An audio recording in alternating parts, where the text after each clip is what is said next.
can't wait until April comes on at 2 o'clock because I need some cheering up. I wanted to see how you juggled all of the above, and your illustration are so whimsical and so funny. It's already been 3 months. I mean, are you down with the Zoom now? Are you Zoom expert? Are you multi-juggler expert? Are you laundry expert? Sure. It's like right out of that Degas, the drawings and paintings he did of people washing their clothes by the side of the river. And I think now settling into a different place, like I'm noticing a difference now, because the first few weeks there was a sort of, at least from my perspective, a kind of collective panic. No one knew what to expect, right? And now everyone's settled into, for better or worse, a kind of routine. And I'm seeing also how there seems to be a slight shift towards how do you normalize what's going on. But what's been, I think, helpful is seeing how a lot of artists in particular are working and sharing their creative processes that is helping a lot of people to sort of refocus and connect. I have stacks of sketchbooks. So aside from the fact that I also do some freelance work, so I juggle being a museum administrator and an illustrator. I've done that for a long time. I also keep sketchbooks. It's sort of a disciplined way of keeping your drawing hand always active and finding time at different moments, sometimes unexpected, to draw. And that could mean, at the end of the day, you have an idea. So I'm used to sort of generating drawings very quickly. I've always have. I think when you're a kid, you discover what your process is, and you may not even be aware of it until years later. And that's always been my process, like being able to work very quickly. I have an iPad, which I started to use because, I realized those skills are important too. Just quick thoughts, and this is coming from quarantine. So some of our habits, and I'm very particular about the type of sketchbook I use. So I tend to like heavier, smoother papers. So even when I'm working in watercolor, it's usually hot press. And these are just really fast sketches. Like I'll be sitting and thinking about something. And it is true, when you're not doing anything and you're not thinking hard, that's when the ideas come. And it'll be funny moments from the day and you're trying to sort of have a sense of humor about. So the fact that I stopped going to the laundry room in my building because I feel as it's a den of COVID. It really is. There's just germs everywhere. So I started doing laundry at home with my husband, and literally it looks like, from the old world. Listen, I'm from an immigrant family. Okay, so this is how folks outside the United States hang their clothes.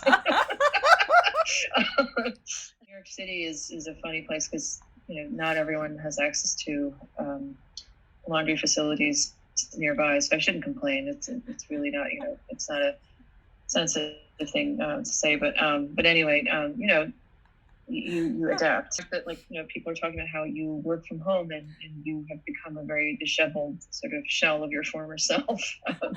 So that's what I typically look like, because I don't know what to do with my hair. And then just some lighter moments. This was around Easter, and I grew up riding horses, so horses appear in my drawings very frequently, so in unexpected ways.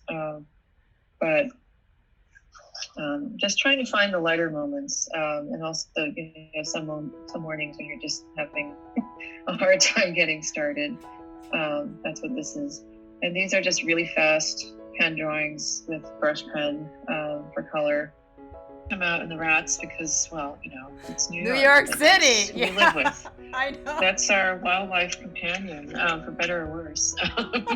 So they've taken on a personality of their own. And people used to tease me because I would wear these striped mariner shirts all the time because it's the most comfortable thing. And when you're drawing, you have a you lean towards things that are more convenient for you. So 3/4 sleeves, because then you can't get them dirty. I actually did fall asleep during a Zoom conference. It was terrible. I was so tired. And yeah, the eating has hit all new levels. Like you just, you're in such a rush and you don't care anymore. and and actually one day I think I was having trouble with the camera, and I think I got really upset, and I was so worried that I was like, oh damn, what if I didn't turn the mic off? And I actually said something really profane. And I just looked and I thought, I wonder if everyone heard me. Did they? So that's why I did a rendition of this cartoon of the mic off. Oh my god.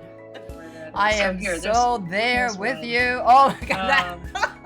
Yeah, this is all right. So actually, I think it's Kung Fu noodles. They have this shenjiangbao, which is basically their fried pork buns, which I kid you not, they're so addicting, and I can eat a shameful amount of them. So,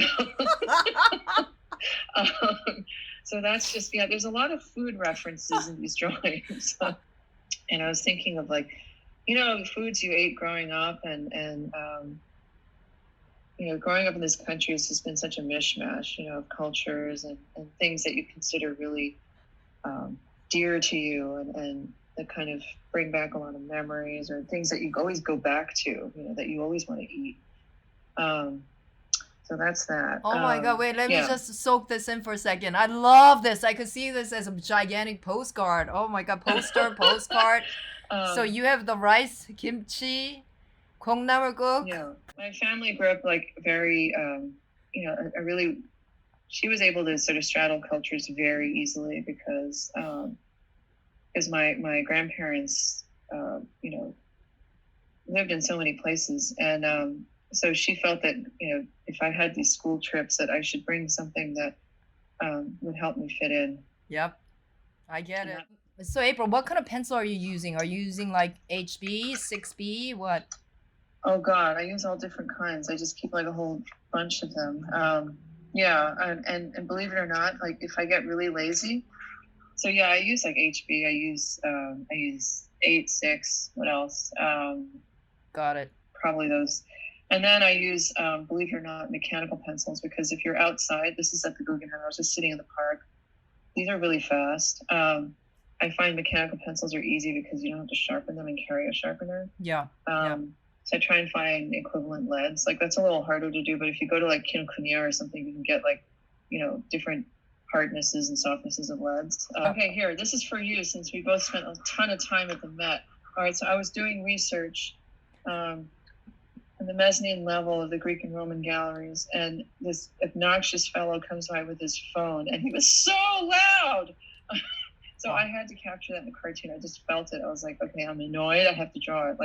These storage pots that are used for transport and stuff that they're on the mezzanine, they're all the way in the corner. Mm-hmm. And I used to love showing the students that, because they would see those really fancy, amphorae, and think that was the end all and be all of ancient Greek. Mm. And then there was a piece that I think was pretty exciting that I worked on with a writer. Her name is Sandhya Namkani. We did a piece for the Lily, which is out of the Washington Post, and it's probably actually really relevant to now, because she wrote about her experiences being a person of color and traveling in France, and also it's important because I feel that social media for artists, I've actually gotten work because of it. They basically did it in a style where you could scroll through each panel, but basically my friend and colleague responded to, it was a cartoon that was originally published by Roz Chast in New Yorker, and we both love Roz Chast's work, and it's her experience of finding a knife on the street. And Sandhya was thinking about her own experience from the perspective of a woman of color, what happened, and the way she saw it. And we thought it would be a really powerful story to tell. And it happened to her in France. Wow. And it was around the time of the terrorist attack in Barcelona. So she recounts her story and it's sort of what would have happened and or how she sees it in her eyes, and if she had a similar experience going to the Empire State Building and finding a knife, on the street. So in this particular process, what I did was I drew everything in pencil on watercolor paper, scanned it, and essentially played with the levels a bit and kept the pencil-y quality of the line drawing, and then printed it and then added the watercolor to it and scanned it again.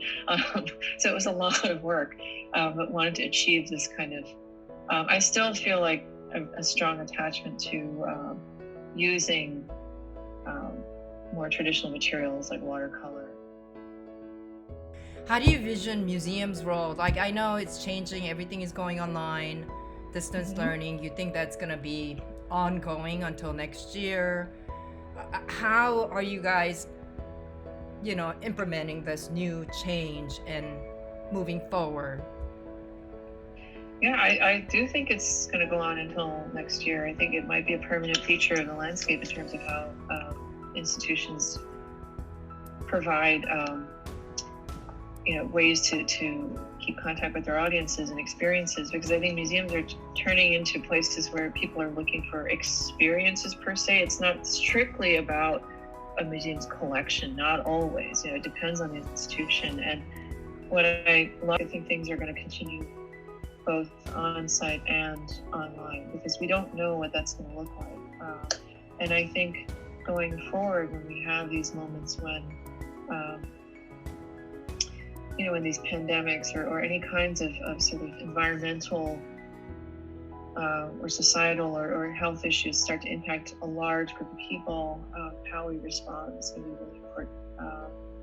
And I'm hopeful. I hope that we'll be able to learn from this experience and be better. This is our new series to promote the art and the artists that we love, especially during the coronavirus pandemic. So until then, be safe and be well.